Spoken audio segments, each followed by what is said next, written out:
This is Radar from the Radar Tape Blog coming with another edition of Movie Reviews and Observation number 170. Wow, we got into 170 since the pandemic hit. So I just wanted a resolution. I said I fell asleep through this movie the previous Friday. Well, I sat through the parts I thought I missed by checking the 30 and 40 and 60 minute mark of the movie to go, what did I miss? And all it proved was the cinematography was horrible, the acting and the writing was bad, and he had a message not just at the beginning, but at the end of the movie. And then I'm like, yeah, this thing is one of the worst things I've ever watched. I don't know why Ethan Hawke was involved in it. Then I'm going to get to something that was also bad. I watched this thing called The Show, and it went on for almost 2 hours, okay? It felt like 2 hours, where you take your time to zoom in on the back. This is what I thought when I read that. That's confusing. I had absolutely zero idea what the heck is going on. So then I watched this movie, and the library has a sci-fi sticker on there, and I'm like, is this trying to be like Inception, one of those concept movies? There's so many things in the movie that I was like, what is that? It doesn't make sense. This is stupid or really dumb or immature. Like, I just didn't get it. And it was just like, this guy is looking for somebody, and then there's another. I don't know. It was just one of the worst movies I've watched because of how confusing and how horribly written and put together it was. It's like, I don't understand it. This is my point, is I don't understand it. Maybe because I'm not British, I don't understand it. But there's just so much going on in this movie, and you weren't sure if you could root for this guy because he's a bad guy. So don't watch The Show. Now, it took me 3 days because each disc is 2 hours to 3 hours long. But Peter Jackson decided I'm going to take all that archival footage because they were filming the Beatles doing the whole Let It Be album, which they originally were going to call Get Back, because they're going to do a TV special and do it in a studio audience sort of situation thing. But obviously we all know that didn't happen. And then they had their final concert, which was a rooftop concert, and Abbey Road came out. And then Let It Be came out afterwards. And then Paul McCartney made his own version because he didn't like the editing, called Let It Be Naked. I will say this. There aren't that many documentaries or even movies that I tell myself or anyone listening, I want to buy it. I want to own this. This is amazing. I had so much fun watching this, no matter how long it was. And usually I sometimes multitask during a movie, especially if it's 2 hours plus, outside of the usual celebrity and baseball birthdays from previous day or the current day, whatever it is. So I'm just like, wow. It obviously, being a guy who loves rock and roll and took rock and roll history courses and music courses throughout his life and just did all that research as an elementary, middle schooler, going to the library, checking out every CD that he possibly could have learned more and more and more about music, I enjoyed it. It was just one of the best things ever, and I'm like, I wish there was more behind-the-scenes footage of some of the famous people back in the heyday. Like, you would love to be not a fly on the wall, just not an extra, but someone that works in like the studio or whatever they're doing that's just there grabbing even them coffee to see what this was and to be at the actual rooftop concert. Amazing. Definitely one of the best documentaries I've ever watched. It's just the investment of a 3-day period. Then I watched Pray for the Devil, which had Virginia Madsen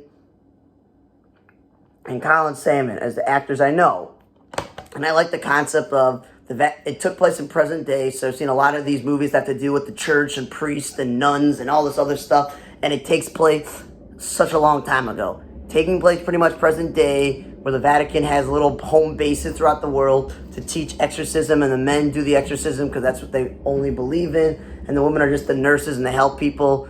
But then Virginia Madsen's character is a scientist. She also teaches science in the school, so you get a different perspective. Colin Salmon's one of the higher-up priests to teaching exorcism and stuff. And the woman, named Anne, played by Jacqueline Beyer, thinks she has a connection with demons because of her mother, who they thought was crazy, but maybe she was possessed and took her own life. And she has this connection, and she's getting into the industry. She wants to get into it. She wants to be the first woman exorcist.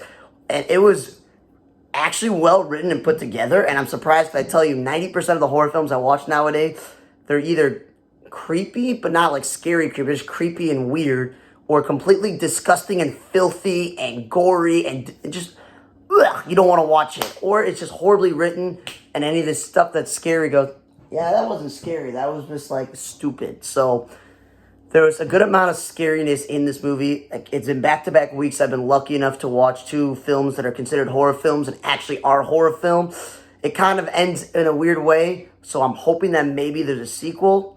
But I really liked it. Colin Salmon, I'm glad he was in this movie because I liked him in Arrow and in Limitless, so it's nice to see him in this thing as well. Then the last thing I watched, because Saturdays are a day to watch long movies, was Babylon, where you're like, let's just take Brad Pitt, Margaret Robbie, Diego Calva, Gene Smart, Hovan Albio, Leland Loon, Rory Scovel, a few other comedic actors and stand-up comedians. Tobey Maguire had an appearance in the movie. You name it. You can probably go, I know that guy, I know that guy, I know that guy, or that woman, but you're like, I don't know their name. But if you want to make a quote, and maybe I want to make t-shirts or magnets, no movie has to be 2 hours plus. You know how long this movie was? 3 hours plus with credits. So there's definitely so many parts of this movie that could have been erased, never put in the movie. And you could have made it a maybe 2.5 hour movie. No movie has to be this long. And I understand, like, Once Upon a Time in Hollywood and a few other of these movies that are long, they're giving you great storytelling, and there's a purpose to the telling of characters, and they're trying to tell you in this one, we want to show you all the characters during the era of decadence and depravity in early Hollywood, from silent film to actually having sound to eventually color, all this other stuff. And I thought they're going to do more of a historical thing where they get different periods and they show you the actors more in a way and the industry. And it just like seeing the movie was all about Brad Pitt, marriages, and being an actor towards the end of his career, Margaret Robbie trying to break into it and her having her issue and all this other stuff, and the trumpeter player and stuff. Like, it just seemed like this movie could have been 2 hours and you'd have been cool. It told its purpose. You learned a little bit about the Hollywood industry, and you're just like, cool, I liked it and enjoyed it. I like seeing Jeff Garlin in there. There's just like, overall, because it was a 3 hour plus movie, I'm not giving it a 5 or even a 4.5 or a 4. It's moving into like a 3 out of 5 if I'm like lucky enough, because of how long it is and how it just didn't seem like there was any overall reason to the movie, and there was no like purpose or anything going on in the movie. So I would say watch it if you really want to invest in a 3 hour movie about different periods in Hollywood. If you like exorcisms and horror films, watch Pray for the Devil, and this is definitely get back to Beatles. Even if you're not a Beatles fan, watch it. You're going to fall in love with the Beatles like I did when I was in my mom's stomach. Before I was born, I already loved the Beatles before I came out.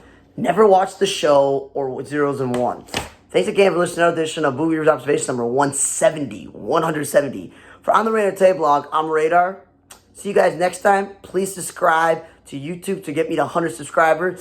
If you want to follow me on Twitter, TikTok, and Snapchat, and Instagram, and all those places, On the Radar Media or Radar4428. That's the blogger. OnTheRadarMedia.com is the website where you get everything I've ever done.